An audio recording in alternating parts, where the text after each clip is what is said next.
सजी है महफिले कौनैन मुस्तफ़ा के लिए। हुजूर नूर हैं, महमूद हैं, मुहम्मद हैं सल्लल्लाहु अलैहि वसल्लम। हुजूर नूर हैं, महमूद हैं, मुहम्मद हैं। जगह जगह नए उन्वा हैं सना के लिए। अब मैं थोड़ी देर खिताब के लिए अल्लाहु अकबर, नाराए तकबीर, नाराए रिसालत, नाराए हैदरी। थोड़ी देर खिताब के लिए हमारे मेहमान हज़रत अल्लामा मौलाना मोहम्मद आरफ जवेद नक्शबंदी साहब, आपको दावत देता हूँ कि आप आएँ और अपनी हाज़िरी लगवाएं। सलातु वस्सलामु अलैका या सय्यदी या रसूल अल्लाह व अला आलिका व अस्हाबिका या हबीब अल्लाह। सलातु वस्सलामु अलैका या नबी अल्लाह व अला आलिका व अस्हाबिका या नूर अल्लाह। मौलाया सल्लि व सल्लिम दाइमन अबदन अला हबीबिका खैरिल खल्क़ि कुल्लिहिम। अज़ीज़ वक़ार अहबाब, मोहतरम लईक अहमद गुज्जर साहिब और बरादरान की वालदा मोहतरमा के इसाले सवाब की नीयत के साथ यहाँ जमा हुए हैं। मुझसे माबाद आलमी मुबल्लिग़ इस्लाम हज़रत अल्लामा मौलाना हफ़ीज़ुल्लाह मुस्तफ़ाई साहब मुफस्सल बयान करेंगे। मुझे दोस्तों की तरफ से हुक्म था कि दो चार बातें मैं करूं। अल्लाह ताला हमारी ज़ुबान पे हक़ जारी फरमाए और जो बातें ज़िंदगी में ज़रूरी होती हैं अल्लाह तबारक व तआला हमें वो करने की और उन पर अमल करने की तौफ़ीक़ अता फ़रमाए। मेरी बात अगर मेरे मुंतज़मीन सुन रहे हैं तो एक बड़ी ज़रूरी बात करना चाहूँगा। ये कुर्सियाँ हमारी काफ़ी खाली पड़ी हैं, अगर आप 5-7 कुर्सियाँ लाकर ये ख़वातीन के सामने रख दें तो ये एक आड़ बन जाएगी और बेपर्दगी से के गुनाह से औरतें भी बच सकेंगी और हम सब भी बच सकेंगे। ये 5-7 कुर्सियाँ यहाँ ला के सामने रख दें ताकि एक पर्दा और एक आड़ बन जाए। बड़ी मेहरबानी, इस बात पे मेरी तकरीर के दौरान ही अमल कर दिया जाए। अल्लाह आपको बरकतें अता फ़रमाए। ज़ीवकार अहबाब, आप लोग मेरी बात की तरफ तवज्जो करें। अब इंशाअल्लाह बात पर अमल होगा। अल्लाह रब्बुल इज़्ज़त जल्ला मजदुल करीम ने कुरान मजीद में ज़िंदगी और मौत का मकसद बयान करते हुए फरमाया, अल्लज़ी खलक़ल मौत वल हयात लियब्लुवकुम अय्युकुम अहसनु अमला। तुम्हारे परवरदिगार ने ज़िंदगी और मौत को इसलिए बनाया, लियब्लुवकुम अय्युकुम अहसनु अमला, ताकि वो तुम्हें आजमाए तुम में से अच्छे अमाल कौन करता है। ज़िंदगी आमद बराए बंदगी, ज़िंदगी बेबंदगी शर्मिंदगी। हम लोग जो दुनिया में आए हैं, हमसे पहले चले गए, अब लोगों ने भी चले जाना है और इससे भी तल्ख हकीकत और कोई नहीं कि जो आज हमारी गोद में खेलते हैं बिलाखिर उन्होंने भी इस दुनिया को छोड़कर अल्लाह तबारक व तआला के हुजूर हाज़िर हो जाना है। हमें देखना होगा कि ज़िंदगी और मौत क्यों बनाई गई। फरमाया, तुम्हें आजमाना चाहता हूँ तुम में से अच्छे अमाल कौन करता है। ज़िंदगी इसी का नाम है कि आप ज़िंदगी को अमल के साथ गुजारें। जज़ाकल्लाह। थोड़ा पीछे करें, इसको थोड़ा पीछे करें, ऐसे। अल्लाह आपको बरकत दे। जी अब तवज्जो कर लीजिए मेरी तरफ तवज्जो कर लीजिए। अल्लाह आपको बरकत दे। दुरूद पाक पढ़ें, सलातु वस्सलामु अलैका या रसूल अल्लाह। मैं और आप अपनी ज़िंदगियों की तरफ देखें तो ज़िंदगी ऐसे गुजर जाती है कि इंसान को महसूस भी नहीं होता।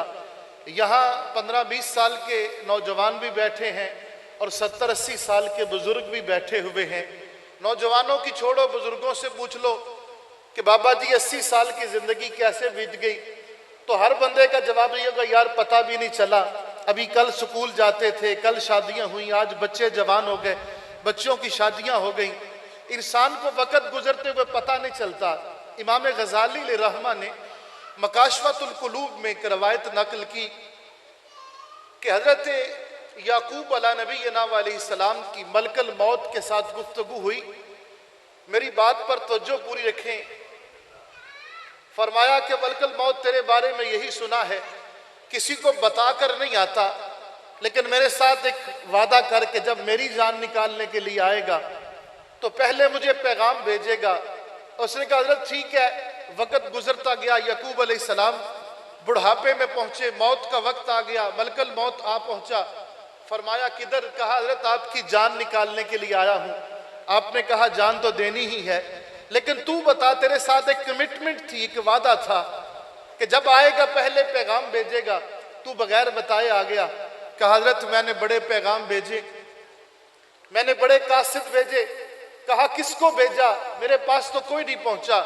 तो जवाब सुनिए, वो कहता है हजरत जब से मेरी और आपका मुआहदा हुआ है, आपके सामने कभी कोई बंदा फौत नहीं हुआ। आपने कहा बड़े बंदे फौत हुए। कहा यही तो मौत का पैगाम था कि आज ये जा रहा है, कल आपकी बारी भी आने वाली है। आपकी जवानी बुढ़ापे में तब्दील हो गई, काले बाल सफेद हो गए, ये मौत का पैगाम नहीं है तो और क्या है। उठ फरीदा सुतिया, तेरी दाढ़ी आया बूर, अग्गा आ गया नेड़े ते पिछा रह गया दूर। इंसान इस बात पर गौर करे, वक्त गुजर जाता है। कामयाब वो है कि जो बंदा नेक अमाल करता। नबी पाक सल्लल्लाहु तआला अलैहि वसल्लम जिस कुरान को हमारे पास छोड़े हुए हैं, जो कुरान हुजूर पर नाज़िल हुआ, इस कुरान को बचपन में हमें सबसे छोटी जो सूरतें हरूफ के एतबार से याद करवाई जाती हैं, जरा गौर करें। वल अस्र इन्नल इंसान लफी खुस्र इल्लल्लज़ीना आमनू व अमिलुस सालिहात। कसम है ज़माने महबूब की, तमाम लोग नुकसान में हैं। किसी ने प्लाजा खड़ा कर लिया, वो भी नुकसान में। किसी ने कारोबार बना लिया, वो भी नुकसान में। अच्छी नौकरी मिल गई, वो भी नुकसान में। मौला फायदे में कौन है? कहा इल्लल्लज़ीना आमनू व अमिलुस सालिहात, वो लोग जो ईमान लाए और ईमान लाने के बाद नेक अमाल करते रहे। थोड़ा आगे बढ़िए, एक और सूरा है, इसका अंदाज और भी सख्त है। अल कारियतु मल कारिया वमा अदराका मल कारिया यौम यकूनुन नासु कल फराशिल मबसूस व तकूनुल जिबालु कल इहनिल मनफूश। अंदाज देखिए, फरमाया वो दिलों को हला के रख देने वाली वो चिंगाड़, और तुम जानते हो वो चिंगाड़ क्या? यौम यकूनुन नास कल फराश मबसूस, जिस दिन लोग इस तरह होंगे जिस तरह बिखरे हुए पतंगे होते। व तकूनुल जिबाल कल इहनिल मनफूश, पहाड़ ऐसे होंगे जैसे धनकी हुई रुई होती है। अम्मा मन सकुलत मवाज़ीनु फहुवा फी ईशतिर रादिया, बस जिसका नेकियों का पलड़ा भारी हुआ वो अपनी ऐश की जिंदगी में होगा। व अम्मा मन खफ़्फ़त मवाज़ीनुहु फउम्मुहु हाविया वमा अदराका मा हिया नारुन हामिया, और जिसका नेकियों का पलड़ा हल्का हुआ उसकी मंजिल हाविया है। और जानते हो वो क्या है? नारुन हामिया, वो दहकती हुई आग है। दोस्तों, इस दहकती हुई आग से बचने का तरीका आमाल सालिहा। एक हदीस, एक रवायत के साथ गुफ्तगू खत्म करता, क्योंकि ये मौके कोई लंबी चौड़ी ना तो तकरीरों के होते हैं, समझने के होते हैं। नबी अकरम सल्लल्लाहु तआला अलैहि वसल्लम, इमाम तिबरानी ने मौजमुल कबीर के अंदर रवायत नकल की, हुजूर के दो सहाबी सगे भाई, एक भाई फौत हुआ, 8 दिन के बाद दूसरा भाई भी फौत हो गया। हम 7 डेज को वीक कहते, हफ्ता कहते। सहाबा 7 दिनों को जुमा कहा करते थे। एक जुमा गुजरा, दूसरा भाई भी फौत हो गया, दूसरे का जनाजा उठा, तो लोगों ने बातें की कि वो जो 7 दिन पहले फौत हुआ ना, वो बड़ा नेक था, अल्लाह के यहाँ उसका बड़ा मकाम व मर्तबा होगा। नबी पाक अलैहिस्सलाम ने सुन लिया, फरमाया ये बात ना कहो। कहा हुजूर हमारा ख्याल है कि वो ज्यादा नेक था, जो 7 दिन पहले फौत हुआ वो बाद वाले से ज्यादा नेक था, उसका मकाम व मर्तबा ज्यादा होगा। हुजूर ने फरमाया बेशक वो नेक था, लेकिन फिर भी ये ना कहो कि उसका मर्तबा ज्यादा होगा। अर्ज किया हुजूर किस लिए? फरमाया इसलिए कि जो हफ्ता बाद में फौत हुआ है इसने 7 दिन नमाजें उससे ज्यादा पढ़ी, 7 दिन नमाजें उससे ज्यादा पढ़ी हैं, और तुम्हें क्या पता इन 7 दिनों की नमाजों ने उसका मकाम और मर्तबा कहां से कहां तक पहुंचा दिया है। मेरे दोस्तों, एक लम्हे के लिए सोचे, आज चौरी लाइक गुज्जर साहब की वालदा के साले सवाब के मौके पर अगर मैं और आप नमाज नहीं पढ़ते और अल्लाह आज के बाद हमें 7 दिन ही और दे दे, वैसे तो एक लम्हे का भरोसा नहीं है ना, 7 दिन दे दे और हम नमाजें पढ़ते रहें, अल्लाह का करम हो 7 हफ्ते मिल जाएं, 7 महीने मिल जाएं या 7 साल मिल जाएं और हमारी जिंदगी नमाजों से इबारत हो, तो सोचिए अल्लाह मकाम व मर्तबा कहां से कहां तक पहुंचा देंगे। इरादा करिए, ये मौके, एक चलता फिरता इंसान हमारे दरमियान से उठकर कब्र में पहुंच जाए, ये इतना आसान मौका नहीं होता, मुश्किल मौका होता है। इस मौके को अपनी जिंदगी संवारने का जरिया बन लें। नबी पाक सल्लल्लाहु अलैहि वसल्लम ने फरमाया, अल्लाह ने तुम्हारे मुर्दों के जरिए तुम पर एहसान किया। अर्ज किया, हुजूर हमारी माँ चली गई, भाई चला गया, बेटा चला गया, एहसान क्या है? फरमाया, एहसान की नवैयत ये है कि मरने वाला तुम्हें ये बता के जा रहा है कि मेरे पास कोई मौका नहीं, तुम्हारे पास अब भी मौका है, मैं कुछ नहीं कर सकता, तुम अब भी सब कुछ कर सकते हो। तो अल्लाह तबारक व तआला हमें इस बात की तौफीक दे। हमारी जिंदगी इस अंदाज की हो गई कि हम किसी को दफन करते हैं तो भूल जाते हैं कि हमने भी मरना है। वो अनवर मसूद एक मज़ाहिया शायर है, तो अक्सर वो लिखता तो मज़ाहिया है लेकिन ये उसकी दर्दनाक लाइनें हैं।